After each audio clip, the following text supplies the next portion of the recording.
Show recording begins right now.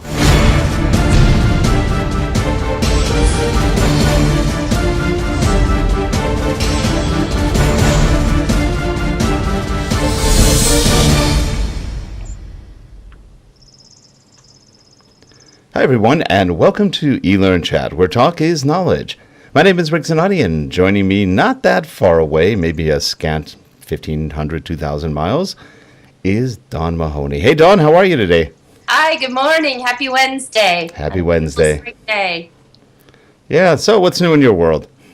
What's new? Well, I cleaned my garage last night. That's exciting. Not very All right, excited. all right. Like, wolf gone. All right, Dawn, let's move on. I'm becoming adept at storyline. I'm loving that. That's about it. Oh, good. Not very interesting.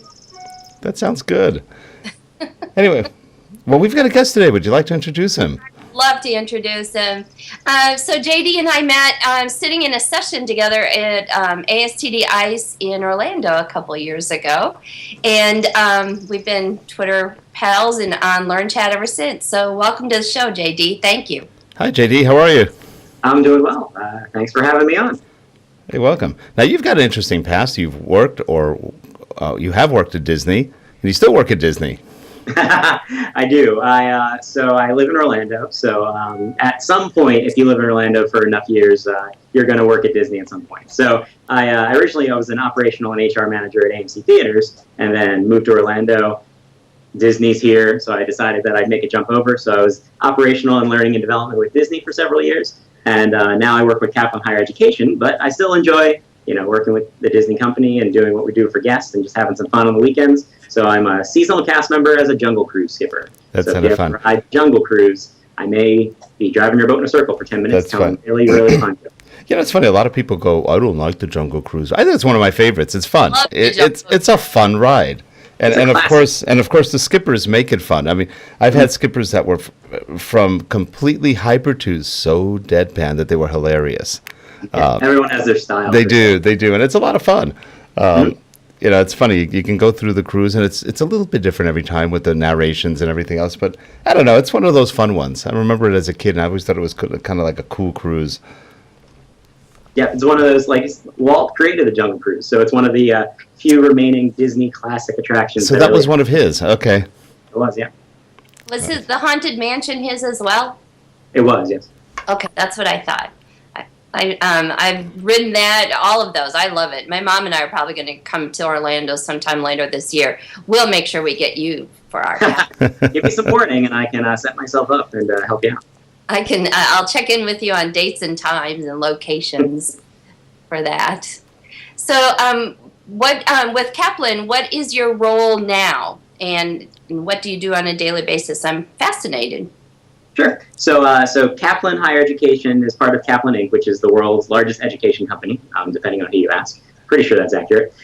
So I work within higher education, which is the organization that supports our online college, professional services and learning opportunities for professionals, some ground campus activity, just a variety of different places where students can come to learn. And for my role, so I'm Director of Learning Development. So I lead the instructional design, development, and strategy group inside of our internal training and development team that supports the student-facing employees. So anyone that a student within Kaplan Higher Education may interact with, they are supported by my training organization, and then my group does the strategic and instructional design and development work. Oh, okay. So what do you see? What do you see new in trends with instructional design? Have you folks? I imagine being in a learning institution, you're probably kind of on that cutting edge. What do you see as new and upcoming? So I would say, while Kaplan hasn't necessarily gotten the MOOC bug yet, I think we have those conversations internally, and there's conversations about the different players in the world of open and free education. Because if you think about it, the world is moving in a direction where it's a big question mark as to why you should have to pay $60,000, $70,000, $80,000 in order to get a piece of paper that validates that you're able to do something, therefore you can get a job, right?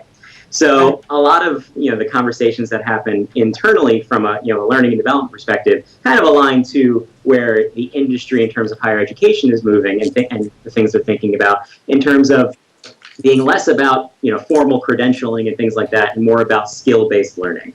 So rather than have to worry about a 4-year college degree, well, why don't we have to worry about the things that we actually have to learn in order to execute the role that we're looking to get? So from an internal learning and development perspective, we have a similar mindset in terms of what are identifying the skills, behaviors, and knowledge that individuals need, and then enabling opportunities for them to go after and further their own development, so they can hit their performance goals, rather than being an event-laden learning and development strategy. So we do a lot more in terms of that on-demand feel. Actually, I love hearing that, because for years, I remember in college and everything else, I thought college was almost a complete waste of time, at least a bachelor's, because it's basically a repeat of high school with a little bit in your major. And I was going, what a waste. Why don't we focus on a major? Focus on it. Most countries do. We in the U.S. seem to have a retrograde college system for some odd reason that just makes you do high school twice. It just doesn't make a lot of sense. But that's one thing I've noticed. And I remember I've had friends who've studied, for example, medicine, biology in other countries. And when they graduate high school, they go directly into their major. It takes them 5 years to get a medical degree. They're quite good at what they do. And they're focused 100% on, for example, medicine. And any biology, chemistry, things around medicine. But here you've got to take your breadth studies. You've got to do history again. You've got to do math again. It's like, why? Technically, we should have learned that in high school. So it's just interesting. So you're right. And I've been saying for years that college should really be more of almost kind of like a journeyman program, where you go and you learn your skills, and then you can go out and actually get a job. Look how many kids graduate from college without jobs. Lots. Yeah, but I think there's a big question mark right now around what is the purpose of higher education. So there are various blogs and articles and things like that defending and going up against, is it the place of a college to actually prepare someone to get a job, or is a college something else in terms of its, the socialization experience, the research and development that's done in universities and things like that. Right. So I think, I'm not speaking for Kaplan, I'm just kind of speaking from my own personal, thoughts, is, I think higher education is going to change. And I think the MOOC world is not the answer by any means, but I think it's forcing everyone to take a look at how to make education affordable given the resources that exist out there on the internet through technology for free that people can put together. The only thing that they're missing is they don't have that verified credential from an organization that employers still want. So as soon as employers turn around and say that we're less interested in the paper, we're more interested in validating that you can actually execute the requirements of your role, education has to change to match that. So I'm interested to see if we go that direction, which is based on verifiable skill and not based on how long you spent in a given place and what they say you can do. Yeah, that's great. We've had lots of interns in the company throughout the years, and more often than not, especially I'm in California, and the California school system isn't the best in the country. I think we're rated number 49, and we're really low.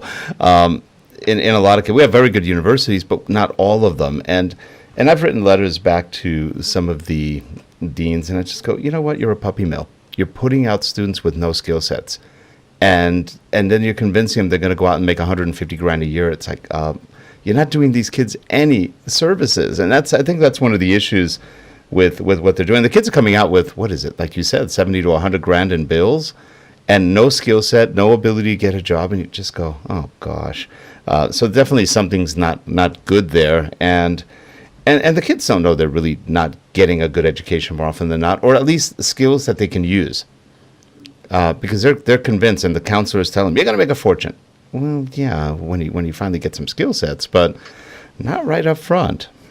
It's kind of a millennial mindset anyway. I learned this, now I want to go to work and apply it, and I'm going to make the money. That's kind of been true always, even in our generation. Sure. We were coming through.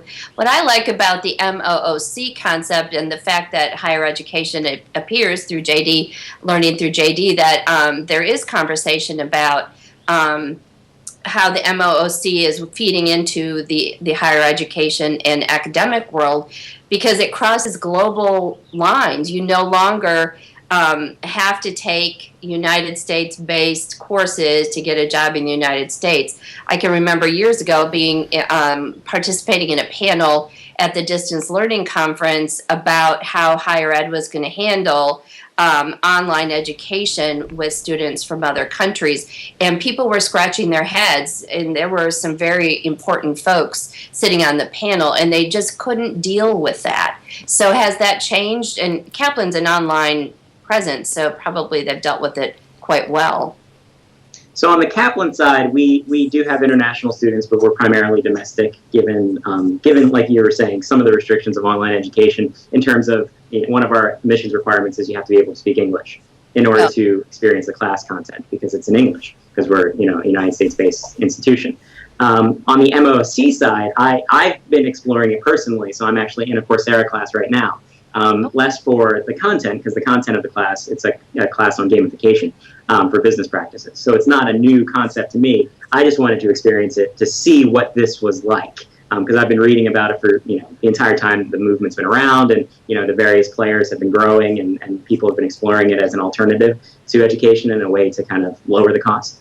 And like I said, by no means do I think they've found the answer yet, but I think it's a darn interesting experience, especially the fact that you have people from all over the world interacting in, it's challenging to interact when there's 70,000 people in the class, but it gives you that opportunity that already exists on the internet, and people are already doing that. And I mean, just through Twitter, I engage with people in my profession from all over the world that I've never met in person, and I probably never will. But I have that learning network available to me, so why is that something that can only exist 10 years after I'm out of college in a professional setting? Why can't that be mirrored in a formal education setting for the benefit of students from the beginning? Because that's what they're going to have to deal with and leverage when they get out of college. I just don't think anyone's found how to do that in a way that suits more of a formal education with the structure needed by someone who doesn't necessarily know where they're going yet. Well, the OOC has done what the open source movement did for software and applications, driving demand for lower pricing. And availability of really good tools through the open source movement, and the MOOC is doing kind of the same thing. It's truly disruptive and allowing people to think of things from a different perspective. Now, if to your earlier point, if employers could see, because competency-based is competency-based, right? And that's, so if we could marry academic life and competency-based world in the work world, we'd be ahead of the game for a change. Because it seems like we haven't. I was watching, if anyone watched TED Talks Education last night on PBS with Ken Robinson, Bill Gates, and a variety of other speakers. They were talking about high school dropout rate and how school has to change at that level. I see it as a very similar conversation to higher education, in the fact that we're using a structure and a formula that was really cool and really worked years ago, but we haven't really fully innovated higher education either, so that it is more aligned to the needs of a modern, global economic environment, where now it's faculty and institutions that drive what people learn and what's available, right? But employers who are going to pay them later. So why isn't there a stronger connection between the people who are actually going to hire these people and the skills that they need as compared to the skills that an institution is going to provide? So it's that connection that I think is missing. And hopefully, like you said, MOOCs are a disruptive component that'll hopefully make people focus a little bit more on that and get away from some of the other things that tend to make college not affordable. Well, and how are we going to get the institutes of higher learning, the really strong brick and mortar, for lack of better terminology, the Harvards, the Princetons, and their leadership to think this way? That's kind of the biggie, right? Because they lead. Yeah, and one of the great things about an institution, again, I'm not speaking for Kaplan, but like an institution like Kaplan, given the fact that we're primarily online, but then we have campus-based institutions, but that blend and that heavy presence online makes us so dynamic and flexible that we can pivot and move much harder because we don't have to worry about the buildings and and the facility elements and all these other things that a traditional institution have to worry about if they try to dramatically innovate their product and their offerings. There's a lot of conversation with regards to the value of for-profit and online education and things like that. But the way I look at MOCs is they're kind of proving a point with regards to the place that an institution that's primarily online can provide, but there's obvious gaps. So that's what people haven't figured out yet, is how do you get the experience that you can't get online, or how do you support people who are not strong, autonomous learners in that kind of an environment? So it's coming. I just don't know what the answer is either, because if I did, I'd probably have a startup. You know, JD, it's interesting. My daughter never did that well in school. Always was bored, didn't have a good time. She's in college. She's about to graduate with her degree, and she decided she started with regular college and then moved to University of Phoenix. Mm-hmm. Same idea. And what she loves is the 4 to 6 week classes. They're short. Mm-hmm. Loves it. Doesn't have a chance to get bored. Is focused on it. They have good study groups. I'm sure Kaplan's pretty much the same. Yep. And I was thinking, did I wish I had that when I was growing up. It didn't even exist. It's just the speed of learning. I remember I was in the semester system. To me, it was awful. 20 weeks of pure hell torture. Yeah, and that speaks to something that was mentioned yesterday in TED Talks Higher Ed, and relates not only to the product that online education provides, but also some of my independent learning development theory and what I apply with my groups and the clients that I support is learning isn't one size fits all. At some point, someone in education made a decision that we're going to group people together, traditionally by age, and they're going to be in a grade, and they're all going to move at the same speed, and it's going to take, some strange act to get someone to jump out of that and skip a grade and things like that. But it in no way matches up against what that person is good at and what that person needs and the learning journey that person needs to go through. So in terms of online and MOOCs, it's providing the structured opportunities for you to identify what you need, the skills and knowledge you need to develop, and you go get it at the pace that you, require within reason. You can't take, years to finish an online class, but, you can flex the timeline because you're not following along with a professor who's necessarily sitting in front of the class and going at their speed. You can manipulate the speed. And then from a learning and development perspective, supporting internal clients, I have a similar mindset in terms of create, structure information, create transparency so people don't, just see what you want them to see. They can see everything. And then you help them to determine what the purpose and use of information is and where the key learnings for them would be based on their business and performance objectives. And then they can pick and match and choose what they want in order to further their own development rather than us heavily structured curriculum. So it's no matter who you are, you have to do 1, 2, 3. Well, maybe you don't need 1 or 2, you just do 3. And ultimately the assessment is in your actual performance. It doesn't matter if you pass the test. Passing a test is a skill that, I think I'm skilled at passing tests, not necessarily the knowledge required to do it. So rather than test your test taking ability, let's see what your performance is like and tie that back to the learning that you experienced.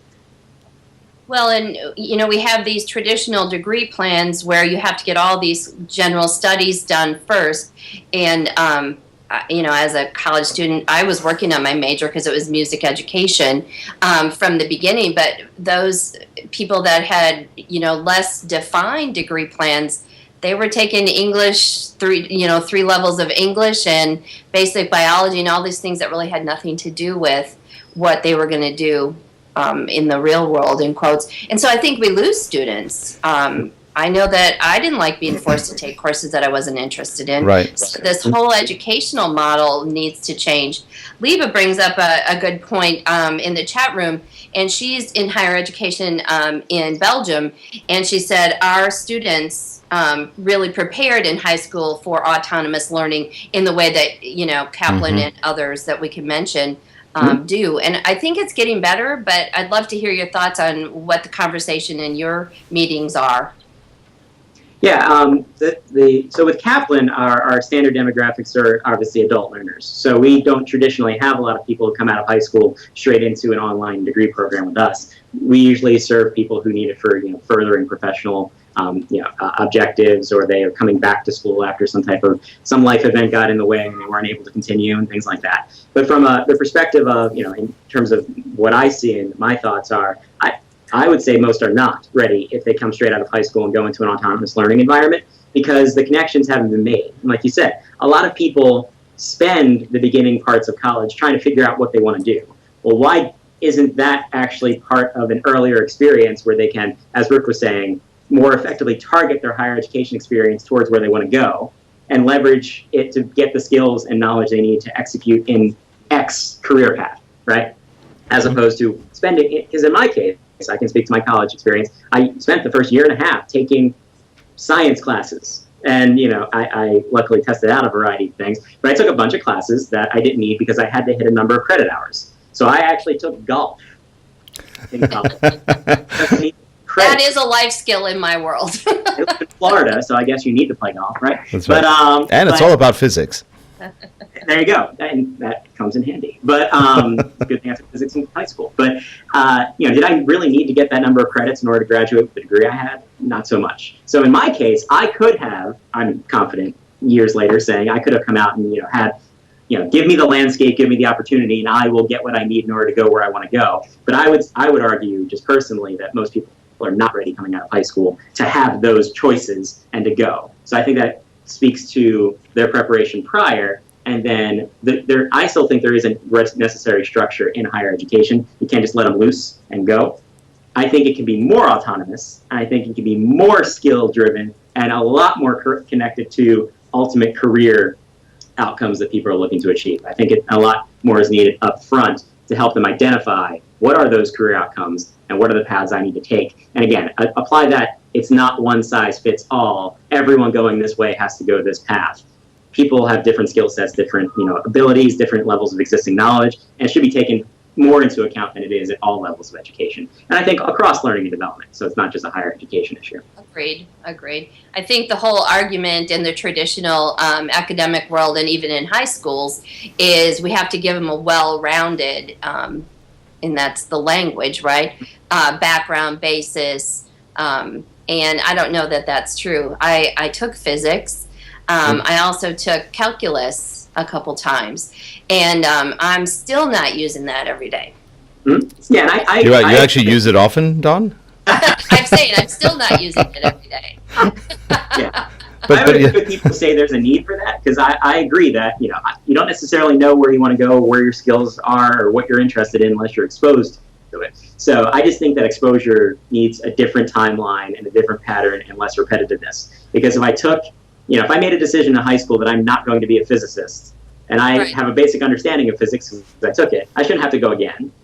I should be, there should be a freedom involved for me to make that decision to say that's not aligned to where I'm going. And ultimately, if I'm wrong, I pay the price. School doesn't pay the price. So it should be more left up to me. You get to do over any time in your life. You can always re-career, right? Yeah, plenty of people do it. And that's why institutions like mine exist, because if someone wants to change their path years after college and they need a secondary opportunity for learning with regard, they went from being a doctor, now they want to be an accountant. Well, they have to go back to school in order to get that information. That's where an institution like Kaplan and the other for-profits and onlines can fill in the gap. I'm typing. I can't talk and type at the same time. So Leva brings up the point about, and you're probably seeing this over there too, skill-driven, need-driven, competency-based. Those are all aspects of our L&D world that we are trying so hard to foster and embed in our work lives. And I go back to how do we make this different in education? And we'll not solve it here.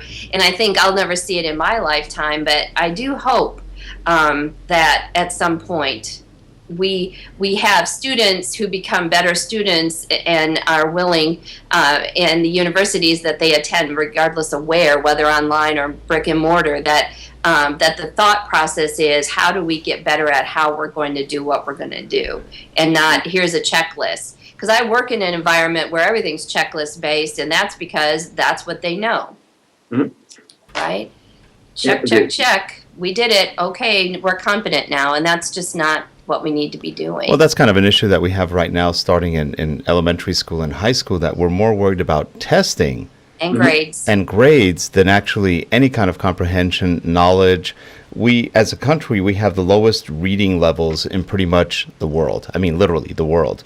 And in the sciences, for an industrialized and information country, we are literally the lowest again of all the industrialized nations. And you just go, wow, we definitely took a turn in the wrong direction on basic skills. Like what we used to say in the old days, reading, writing, and math. But we don't have those basic competencies. Reading is, our grades are poor. Writing, very few people seem to be able to write anymore. And math, let's not even go there. That's just another... 140 characters. We're great at writing in 140 characters or less. That's true, but have you noticed how bad some of the grammar on Twitter is? Sure. And shortcuts. And shortcuts and everything else. Well, and the rest of it, like I deal with clinical teams, nurses, and often my phone calls and my asks in my work life are, We need supervisory and management skill development for these folks. They know how to do their jobs. Mm-hmm. They don't know how to manage people effectively. They're not nice to them because they went through the school of, the higher ed plan of all these science courses, all these clinical practices, and nothing having to do with human resources and developing and coaching and mentoring. Though it is sort of funny, you bring up an interesting point. People that aren't nice to other people. That's an endemic other issue. I mean, you'd think that, and I've we've all been to our share of doctors and stuff, and it's amazing how rather non-empathetic and cold some of them are. That's because doctors are basically engineers who went the other way. That's really all it is. They're very different in their approach to life. So it makes for an interesting individual because they're supposed to be providing. It's not necessarily TLC. You get care.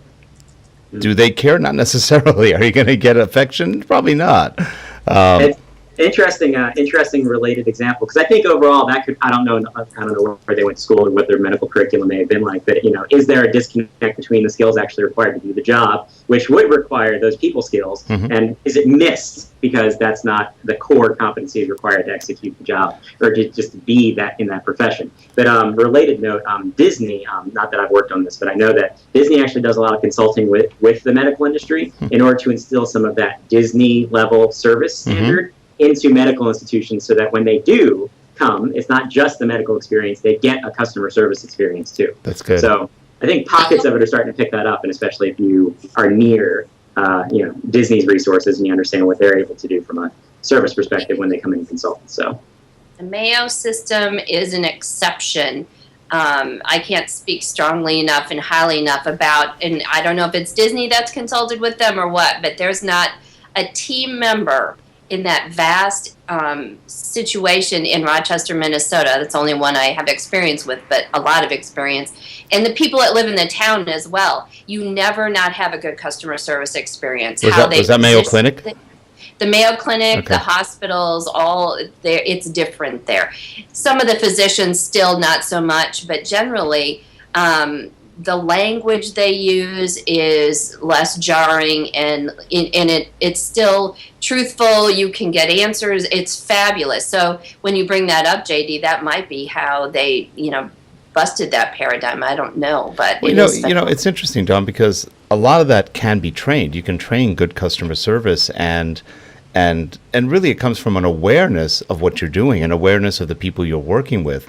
We had one doctor, and he called himself a country doctor, and our daughter had to go to emergency. She was in just major stomach pain. She was probably, 11 or maybe 10 or 11. And it was at the point we couldn't do anything at home, so we took her to emergency, and the doctor's looking at her, and he goes, they did I think they did an ultrasound and a quick x-ray on her, and he goes, you're FOP. And we're going, FOP? And he goes, yep, FOP. It's a rare disease, happens all the time. And we're going, what is it? And he goes, full of poops. and after so it's now gone to a whole other level. It went to a whole other level. But it was funny because it was, again, the people skills. Had her laughing in the middle of her screaming, and everybody was sort of laughing. But it was just having that people skill of being able to convey something that was, I think it was gastritis at the time. And rather than tell somebody you've got gastritis, which people go, what does that mean? He told me FOP, which got everybody going, FOP, what's FOP? We're thinking a new rare disease. And so that was fun, good doctoring. He always said, doctoring is all about communication. Mm-hmm. And he says, if you can communicate, you can doctor. If you can't communicate, you have no idea what the patient has. Mm-hmm.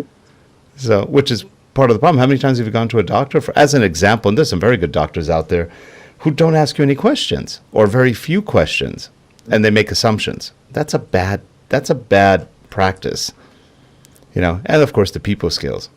Yeah, that's why I admire vets, because they can't ask questions. I know, that's a tough one. No. Yeah, vets have to they have to feel it and see, what could be wrong with this animal? Animal sitting there going, I really don't like being here. Okay, hostility.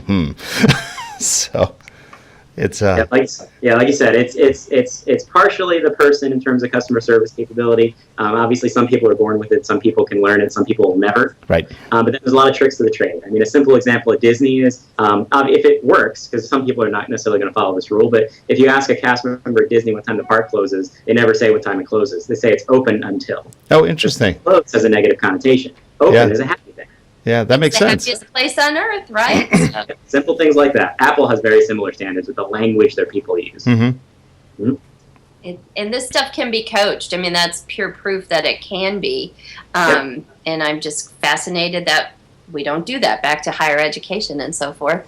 You know, I've had professors respond to work I've done, and I'm going, I don't know what you're talking about, and I've taken your class, so it's really quite interesting.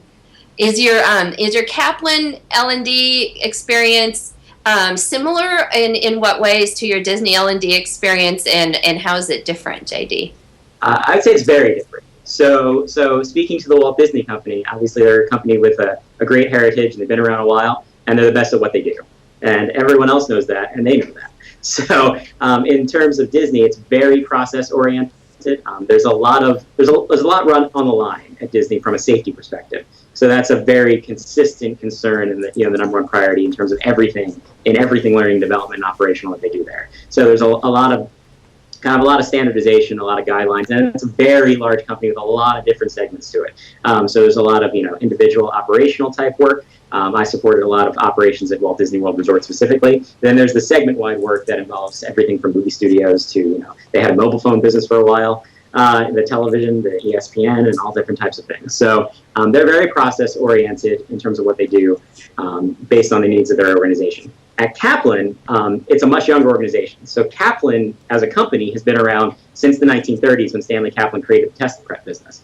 But my side, in terms of higher education, especially the online business, has only been around about 10, 12 years at this point. So, and the entire industry is still kind of finding its way. So it has that kind of feel of being in a startup type environment where we're, redefining the ways that we do business, and that learning and development gets to really have a seat at the table and help people redefine how learning takes place. And I get to have a lot of part in that conversation in terms of how learning and development works at Kaplan. Because we're not that heavily established. So it has that startup feel, but inside of a very large company that is global and has a very dynamic portfolio with regards to educational offerings to students. So very different, and the great thing is I get to do a lot of new things. I talk to my team and I say, rarely do we do 2 consecutive projects where we actually do the same thing. Because that's good. Whether we're able to implement new technology, use a new approach, work with a new internal client group that we necessarily haven't done before, it's constantly exploring to find what works ultimately for our users who are helping out our students to create a great student experience. So. And what do you develop in tools? Mm-hmm. So.